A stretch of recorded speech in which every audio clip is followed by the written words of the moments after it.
hello' বন্ধুসকল নিশ্চয় সকলোৱে ভাল মহলে মই আপোনালোকে চাই আছে AHSEC টেক চেনেল বন্ধুসকল প্ৰতিদিন নিচিনা আজি আপোনালোকৰ মাজত মই এটা নতুন গুৰুত্বপূৰ্ণ ভিডিঅ' লৈ আছো এইটো ভিডিঅ'ৰ জৰিয়তে আমি কথা পাতিম যে আসাম হায়াৰ সেকেন্ডাৰী ৰিজাল্টৰ বিষয়ে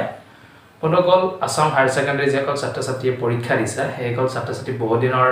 হল পৰীক্ষা দিয়া এতিয়ালৈকে বাট চাই আছে যে ৰিজাল্ট কেতিয়া ঘোষণা কৰিব কেইবাটাও তাৰিখ নিৰ্ধাৰণ কৰিছিল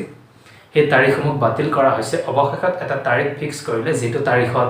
হায়াৰ সেকেন্ডাৰী ৰিজাল্ট ঘোষণা কৰিব সেই তাৰিখটো হল 30 জুন বন্ধুসকল এটো মই কোৱা কথা নহয় আপোনালোকে স্ক্ৰিনত চাই আছে আসাম হায়াৰ সেকেন্ডাৰী এডুকেশ্যন কাউন্সিলৰ পৰা এটা নোটিছ জাৰি কৰিছে যেটো নোটিছত উল্লেখ আছে যে